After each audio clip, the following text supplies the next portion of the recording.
नमस्कार साथियों। मेरा जीवन कोरा कागज कोरा ही रह गया। मेरा जीवन कोरा कागज कोरा ही रह गया। जो लिखा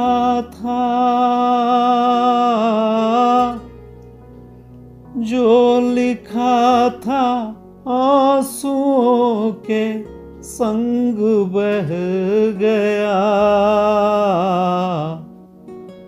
मेरा जीवन कोरा कागज कोरा ही रह गया। अक्सर हम कुछ ऐसा ही सोचते रहते हैं। मैं ऐसा इसलिए कह रहा हूँ क्योंकि हम छोटी छोटी बातों पर दुखी होते रहते हैं। पर यदि दुखों से मुक्त होना है तो इस छोटी सी कहानी को बस ध्यान से सुने। कहानी है कि एक युवक के मन में यह बात घर कर गई कि वह अभागा है और भगवान उससे नाराज हैं, क्योंकि वह कई काम कर करके फेल हो चुका था। जिंदगी से थक हार कर एक दिन वह जंगल के एक पेड़ की शाखा में रस्सी का फंदा बनाता है और आत्महत्या के इरादे से पेड़ पर चढ़ने लगता है। इस घटना को थोड़ी दूर से एक साधु ने देखा तो उसने युवक को आवाज़ दी कि ऐ युवक, बात क्या है, ऐसा क्यों कर रहे हो?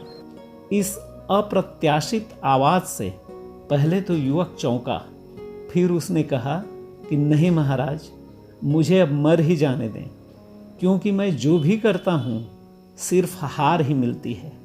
सोने को भी छूता हूँ तो मिट्टी हो जाती है। आखिर एक सीमा होती है। ऊब गया हूँ मैं इस ज़िंदगी से। कृपा करके अब मेरे मरने में आप बाधक न बने। तो साधु ने कहा कि ऐसी बात है तो ठीक है, अब तुम तो मरने ही वाले हो, तो मरते मरते कम से कम मेरा एक काम करते जाओ। युवक ने कहा कि महाराज, आप मुझे जानते नहीं, मैं किसी काम का नहीं हूँ, मेरे पास कुछ भी नहीं है फांसी के इस फंदे के अलावा। साधु ने कहा कि वो तो मैं जान ही चुका कि तुम्हारे पास कुछ भी नहीं है और इसलिए तुम मरना चाहते हो, लेकिन मुझे लग रहा है कि मेरा काम तुम ही कर सकते हो, इसलिए मांग रहा हूँ। इनकार मत करना, क्योंकि तुम तो ऐसे भी मर जाने वाले हो। तो युवक ने कहा, क्या काम है, जल्दी बताइए।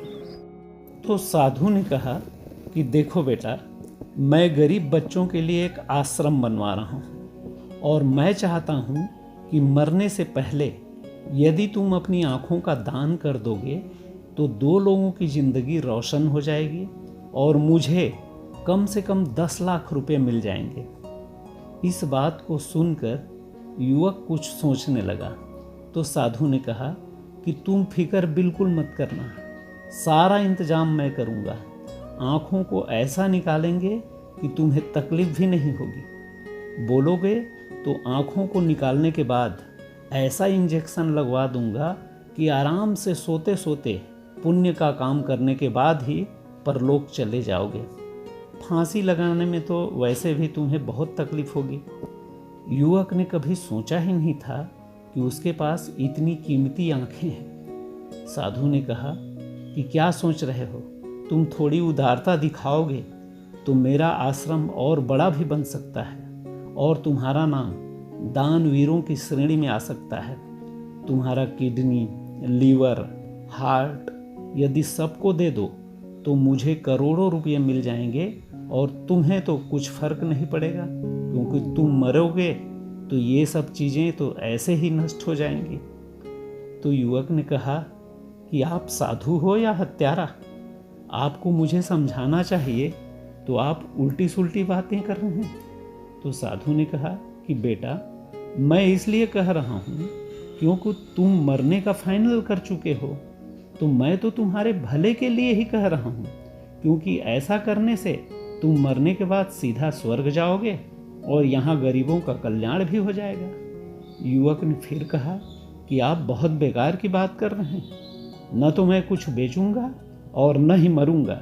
ऐसा बोलकर वह युवक रस्सी को भी साथ लेकर जब घर की तरफ जाने लगा तो साधु ने कहा कि बेटा, जाते जाते यह भी सुनते जाओ कि न तो मैं आश्रम बना रहा हूँ और न ही तुमसे ये सब लेने वाला हूँ। दरअसल तुम्हें नहीं मालूम कि जिनके पास आँख, कान, नाक, हाथ, पैर या किडनी नहीं है, वो इन्हें पाने के लिए क्या क्या कीमत चुकाने के लिए तैयार है।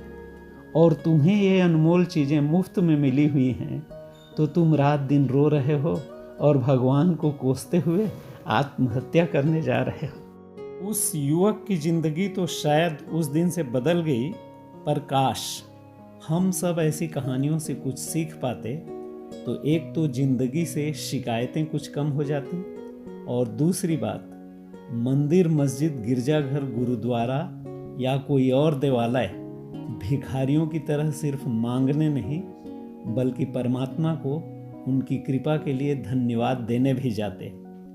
आज की बात यही समाप्त करता हूँ, इस उम्मीद के साथ कि हम सब स्वस्थ एवं मस्त रहेंगे।